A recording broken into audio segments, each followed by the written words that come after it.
Hello, I want to welcome you to the Heights Baptist Podcast. Our mission here at Heights is to love and to lead all people to a new life with Christ. And so our purpose of our podcast is to come alongside of you and help you take your next step of faith, no matter what that is. Here at the podcast, we talk about issues of theology and culture and day-to-day life and how those all go together. And so today's episode is a special episode because usually Matt Hogan is here with me, but today Matt is behind the computer screen working all of the audio and engineer for us. And so I've got Pastor Jonathan, our student pastor and pastor of outreach, Jackie Marcel, our minister to children. And today we're talking about living for Christ on campus. School has started back. Teachers are back. Kids are back. Parents are, cheerfully sending their kids off every day still. But how can we as parents help our kids live for Christ on campus? How can we as teachers and students as well, be the hands and feet of Christ where we are? And so thanks for joining us. I think this will be a good conversation because we're coming at it from a few different angles, and we'll get into that in a second. And so, Jonathan, why don't you give us a little background, where you grew up, kind of what school was like for you, and get us started. All right. Well, I grew up in a mid-sized town, about the size of Alvin, in West Texas. But definitely not a suburb of Houston. School district was significantly smaller. My graduating class, for just point of reference, was under 250 people. And when I'm telling high school students in Alvin about a class of 250, they don't believe that's possible. Right. And it was a good school. I knew the names of most everybody I graduated with. Sure. And while I was there, I was involved in my student ministry. Okay. I was involved in football and powerlifting early in high school, and then I hurt my leg and just went straight band nerd. Okay. And played the tuba for all 4 years of high school. Why do you laugh when he says played the tuba?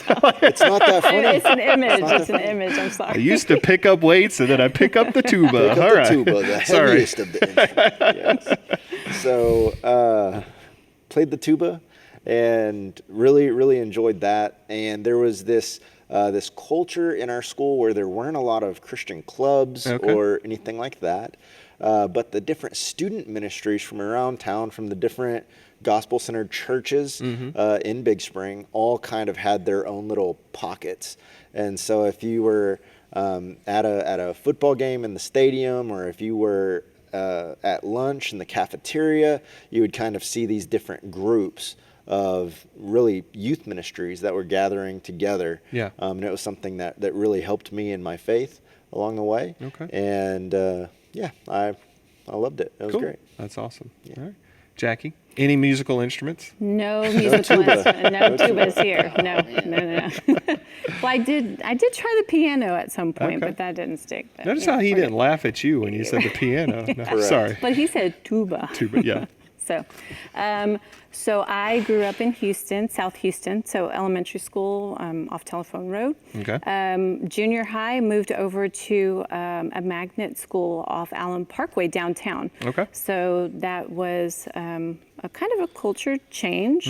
And then in high school, my parents decided to relocate to this little bitty town called Alvin. That it was kind of hard for me and my brother to wrap our head around, that we're going from Houston downtown, for me specifically, to this field of cows. I mean, that's all I can imagine. I know that Noel and Ryan lived here, so that was the only thing that I was holding on to. I don't know. And when we went into McDonald's, they were playing like country music. So and Monterey House, because that's what it was called back then.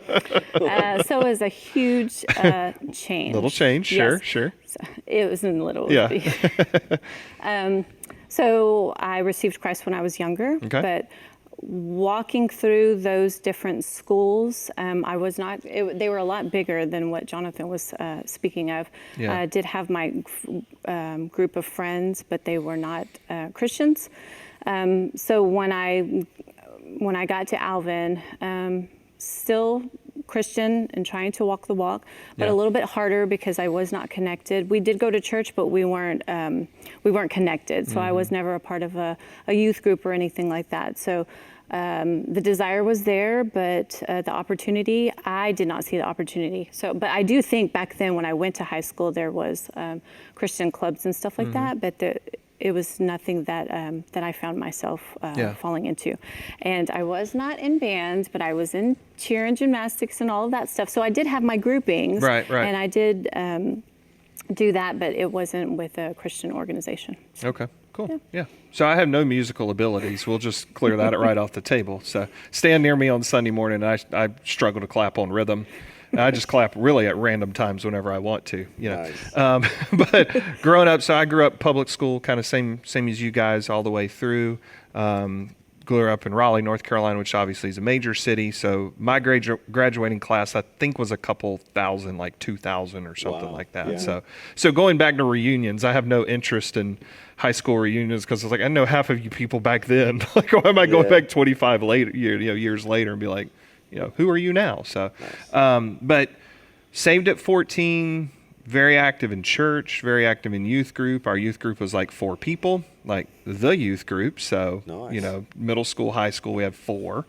No, not really involved in Christian clubs on campus. I know we had like Fellowship of Christian Athletes, but I don't think we had anything else really there. I played sports a lot.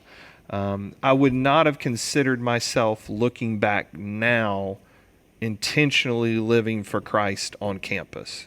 So I was a Christian, did the church thing, but probably divorced that from school and friendship. So kind of that Monday through Saturday, I was, but not really intentionally living, check the church box on Sunday, And so what about you guys as far as your high school, middle school years? Would you kind of similar story, or were you, hey man, I'm going to go set the world on fire for Christ at this point? I mean, kind of where are you guys on that? I don't think it really crossed my mind to really share Christ when I was in that atmosphere. Not until I got to high school. I guess it was more, I did become friends with a girl that was on fire for Christ, and we would go to church every once in a while, but it wasn't like a mission. It was just like, hey, I kind of fell into this, and it's cool, But now being a parent and seeing the benefit of it, and to, do what the commission says, it's very intentional now versus what it was back then for me. Okay. Yeah. So a little bit different. I was very on fire for Christ through junior high and high school. And I was kind of, on again, off again, if you will. There were days that I was really on fire and telling people about Christ and inviting people to church. I was able to lead a couple of my best friends to Christ while I was in high school. Okay, wow. And so there were days like that, and then there were other days where it was just not on my mind, not on the, just kind of. But probably more intentionality than myself, and what sounds like with Jackie. I mean, as far as like, Now, but let's kind of think about it this way too. Because I'm getting to us as parents, and we're going to talk a little bit more about that in a second.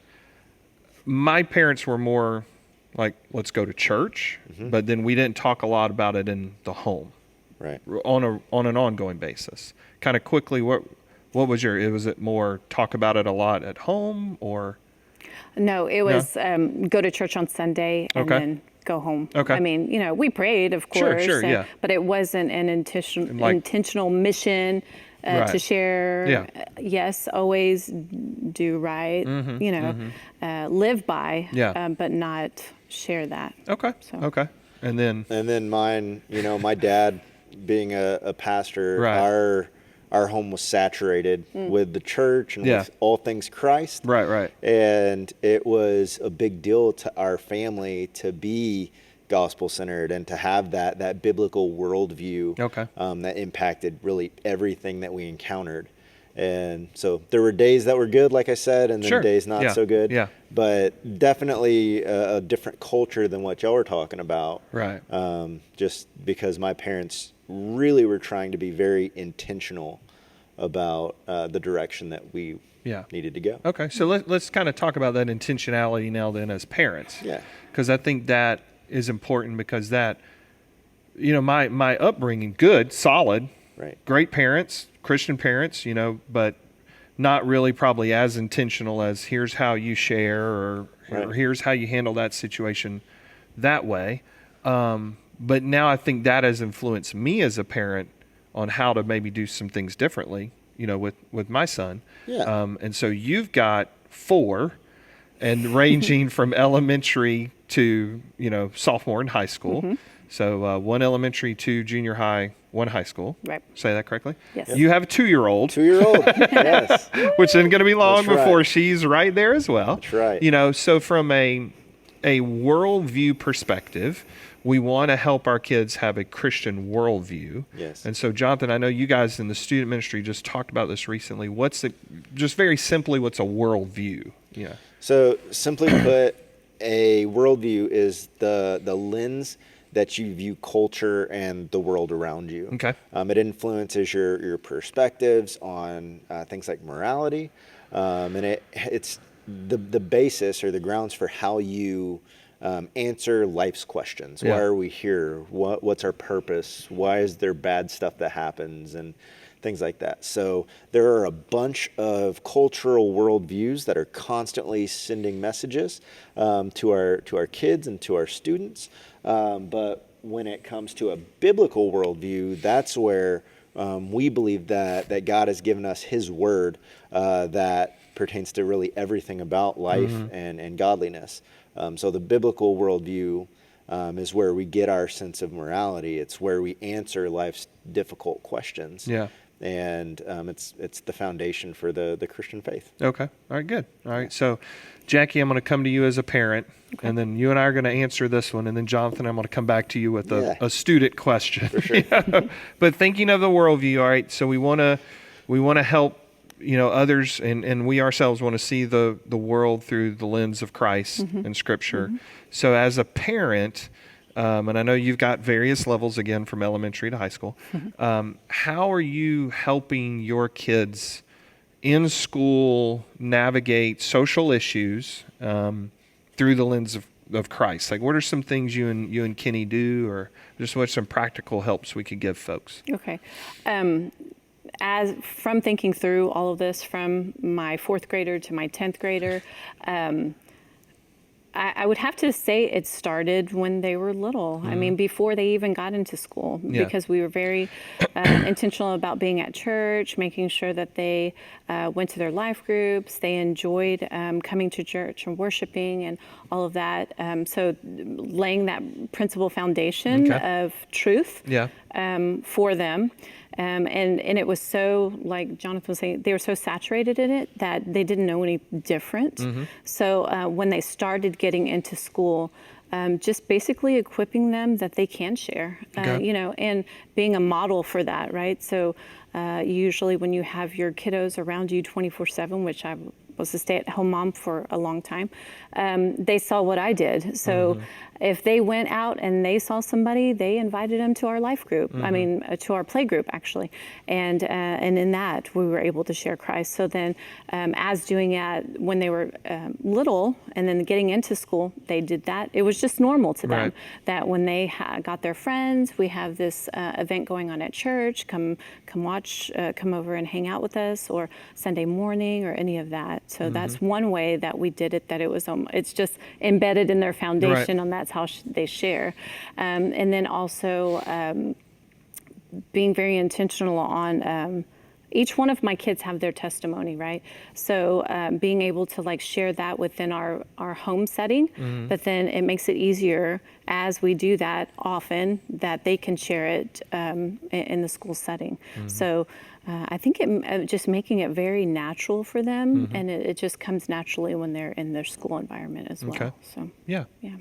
And I think that's good because we've tried to create an environment in our home for our 16-year-old, and it just growing up is no questions off the table. So, I mean, as far as whatever question he has, whatever he's, seeing, hearing, because right now we virtual co-op homeschool with him, but we have done public school with David, elementary, junior high for a while. But we've just found this works a little better for him right now where he is in high school. But through those times, it was, asking some questions about friends. Hey, how's this? What's going on with this guy? But then allowing him the freedom to ask questions. And for us as parents, not to be like, or no, we're not talking about that in this house, or, because our kids are seeing some stuff in schools that we didn't really have to grow up with as much, homosexuality, transgenderism, drugs, alcohol, all that stuff was there, but it wasn't, I think, as prevalent now as it is today. Just even stopping and thinking about currently in a class, a kid switching pronouns and, okay, you're going to call me by this preferred pronoun, that wasn't our background. Right. That's our kid's life now. And, so we've tried to create that environment. I encourage parents to do that, to say, ask us. There's no question off the table. And we're not going to get mad at you for asking. We're not going to get mad at you for having this conversation. So I think as Christian parents, we need to be open to having those conversations with them, because that's what they're thinking. That's their world, and that's a way for us to enter into their world and help them, encourage them in their faith. And even if we don't have all the answers, okay, well, let's talk through this. Let's talk through it some more. But have you guys in your house, Jackie, have you found those conversations just come up kind of naturally, or? For the older ones, yes. Okay. I think just like with me, when things come up, not just to have the conversation go into my head, like, oh, that was so cool how that worked out. Right. But to verbalize it with all of it. I mean, usually we're in the car because we're in the car rider line for 2 hours, but whatever. We're not talking about that. But good chance to pray for other people. Yeah, exactly. But when things like that come up, talk it through with them and be like, tell them, this isn't coincidence. This is God's hand in this, and that's how it works. And then another thing that I've learned with my older one is, like you said, not to freak out when they ask you a really hard question, but just to let them talk and let them kind of give you a feel on what perspective they're coming from. Yeah. I think, we talk about modeling, right? So our kids model us, and when they're younger, they don't know why they model us. So when they grow older, you start giving them the why to the what you've been doing. Yeah. So just leaving that open for them to communicate. Yeah. So Jonathan, as far as student ministry goes, I'm going to ask this kind of in two parts. As far as what you're seeing for parents, so we're going to kind of still stay on the parents helping their kids live for Christ on campus. What are you seeing parents do well, and where are you seeing parents maybe missing it with their kids in helping them live for Christ where they are? Okay. So, and I know we didn't prep that question at all. I'm just coming up with it off the top of my head. So love it. I love it. So you said you'd give me hard questions. Yeah, I'm sorry. Yeah. Now I'm stalling to give you time to think. No, but I mean, just kind of where do you see, and not just not particular here at Heights. I mean, so for our audience, we're not singling anybody out, but I mean, just kind of in a general sense, what are you hearing? What are you seeing as a youth pastor from other youth pastors? I mean, just kind of what's a general, what are parents doing well here, and where are we missing it? So I think a lot of times when you have a biblical foundation in your home, there is discipleship that's happening, and you are pointing your children and your youth in the direction that Scripture would want them to go. So if that is something that is going on in your family, that's something you're doing well. Right. Having a strong priority for God's people is another one. I know that we have families in our church that, rain or hurricane or whatever, they're going to show up even if no one else did. Yeah. And so really a lot of parents these days are making some decent priorities and genuinely wanting their children to be all in with their faith. And so I think that there's not an across the board easy answer to what are they doing well and what are they not doing well, because it's kind of the same coin. Because a lot of times in our culture, what parents are doing poorly is the priorities. We model, as parents, we tend to model what is valuable by the way we spend our time, Sure. and the way we spend our money. Yeah. And it's not really a big surprise in some families when a priority is established that the most important thing is academics, or the most important thing is money, or the most important thing is having your weekend where you can go on your weekend trips every weekend, right. or what have you. Those priorities are going to shape the worldview that your student and your children have. Yeah. And so when they grow up into young men and women, they're going to have a priority of time that was instilled to them by their parents. They're going to have a priority of money that was instilled to them by their parents. And they're going to have a priority of the weekend that was instilled to them by their parents. Not exclusively, but largely. Yeah. So I would say, what are you doing well, and what are you doing poorly, all depends on really what is priority in your life and in your family. Yeah. No, that's good. And I think before we turn here to students in a second, I think as parents, to encourage all of us and those listening as parents, no matter what stage you're in, because you're vast, and so you have to age appropriate those conversations down from elementary to high school. But my concern, and as a parent, what we've tried to intentionally do is not just say, here's right, wrong, which you want to say, like here's biblically right, here's biblically wrong. We've kind of, I think over time, and we were probably raised a little bit this way. Here's right, here's wrong. Now run away, go back to doing what you were doing. Yeah. Whereas now it's kind of, we need to go, here's right, here's wrong, and here's why right is right, and here's why wrong is wrong. Does that make sense? Yeah, absolutely. Because it's not so much just stop, don't watch, don't, it needs to be here's why. Here's the why. And so that's kind of where I'm at, is trying to teach our students to critically think through these issues. Right. Because again, culturally, these issues are changing fast. Oh yeah. Faster than any of us thought they would. And so if we're only telling them right, wrong, but not helping them to engage critically thinking through that biblically in that worldview, then we've not really equipped them. Then when they're on their own, they're not thinking for themselves. They're piggybacking off our faith as parents. And there's no stability there. There's no stability because the stability's gone. I went off to college and I'm away from mom and dad, who usually tell me what's right and wrong in this situation, And so that's where I kind of think I want to encourage our parents, again, in those conversations, having the conversations, being open to them, driving back to the Bible.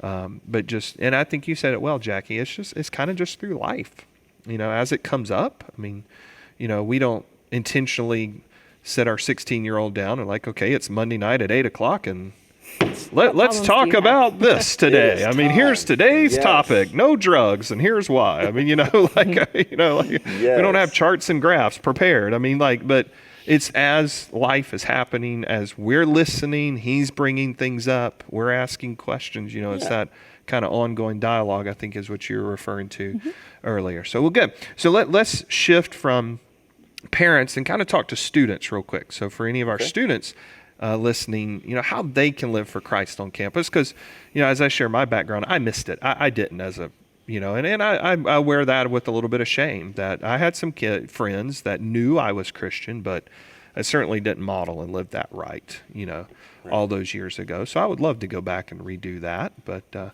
going to start with the student pastor. Yes. What can some of our, junior hires, high schoolers, they do well?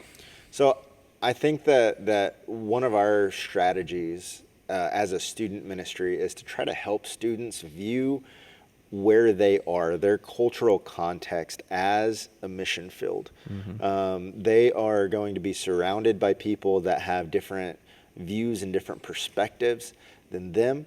And the big thing about the Great Commission is it's not something that's given an age requirement on. It's good. It's not like when you turn 18 and you're a legal American adult, then now go make disciples. Be it, yeah. It's no, like as disciples of Christ, we want to go and make disciples, and we want to show the love of Christ. We want to share Christ, to see lives change, to baptize people, and that's really something that the big picture goal of what we want to see as a church and as a student ministry is the lost being found. Sure. Right? The culture changing because of the gospel that's impacting it. Right. So we've had students that have done this well on a variety of different levels over the years. We've had some that were homeschooled, and we've had some that were public schooled that have done it really well. And a student that is passionate about inviting people, especially when they're first coming into the student ministry, 6th, 7th grade, maybe even 8th grade, is going to be somebody that has a little bit more ease at talking to lost friends about Christ when they're in 9th, 10th, and 11th grade. Okay. And so I think that simply put, one strategy that students do well at is the inviting aspect. And I've seen those students continue that into high school, and some of them even being passionate about their friends that are lost and talking to them, having gospel-centered conversations with them, and things like that. So that's one of the ways. There's always going to be people that never get past the invite stage, right? And we want to encourage our students that inviting is a good first step to get over your to get out of your comfort zone. Yeah. And so that's one of the ways to see the world around them as a mission field, I think, is essentially it. Cool. Yeah. And maybe start a Bible study if you want to start a Bible study with some friends, or praying through your class, as you're in class, paying attention. But I mean, praying for people and things. So Jackie, let me give you the last question. As a parent, so I'm going to kind of go back to parent here.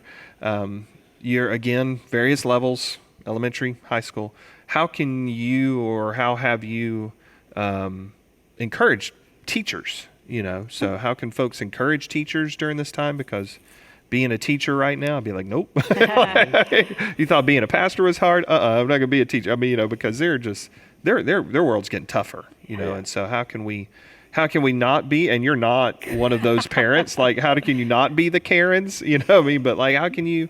And you've done it well. But how have you done it? And kind of how can you encourage folks to encourage their teachers? Sure.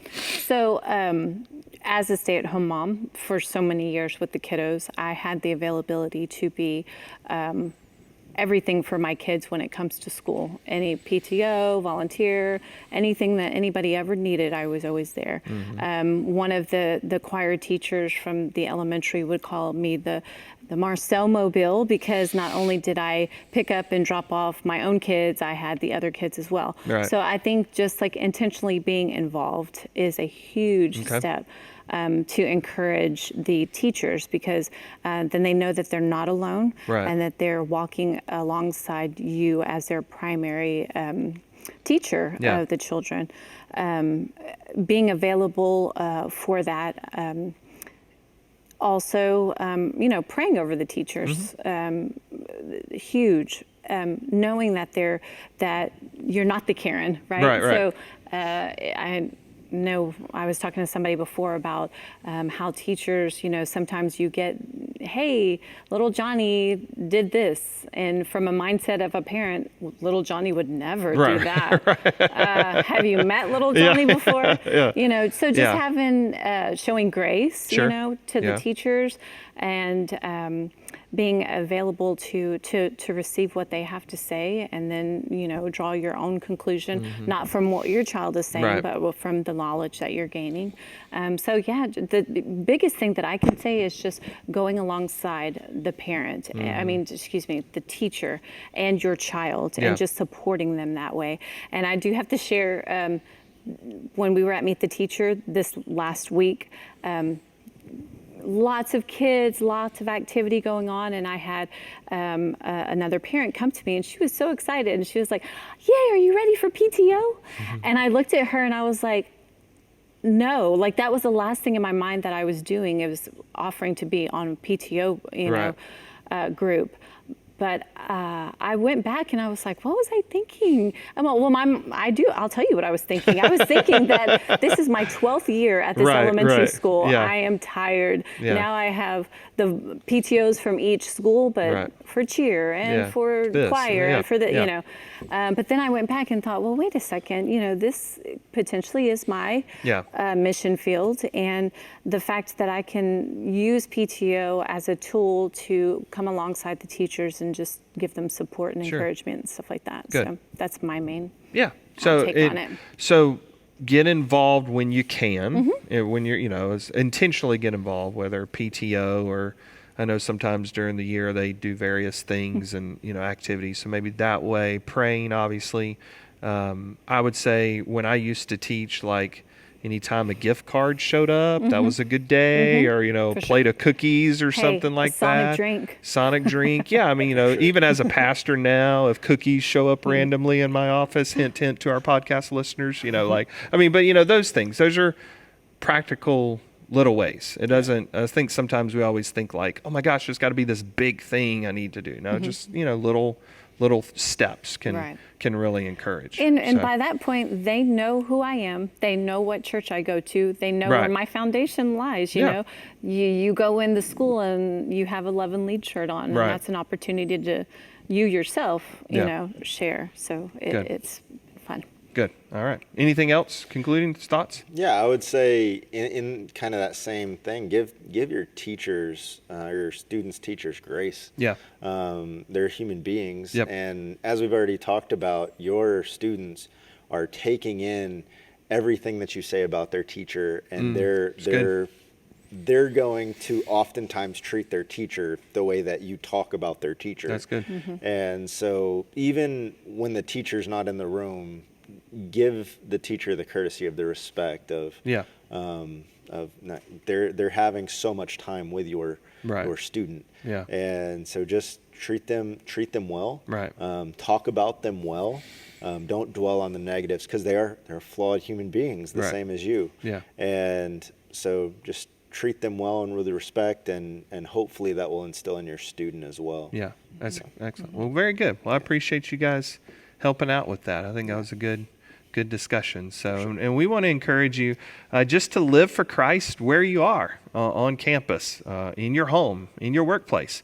I think all of the things we talked about today, you can transfer to whatever situation you are living in right now. And we also want to invite you to our church on Sunday mornings. We have in-person worship services at 10:30, and then our life groups are at 9 a.m. Our services are also streamed online at 10:30 at our Heights YouTube page, Heights Facebook page. So if you're in our area, we'd love to have you Sunday mornings at 10:30 for worship, 9 a.m. for life groups. Also encourage you to click subscribe on our YouTube page, like our Facebook page at Heights Baptist Church. That way you stay up to date on all of our digital content and know what's happening in the life of our church, as we desire to come alongside of you and help you take your next step of faith. So until we see each other again, I hope you have a great week, and God bless.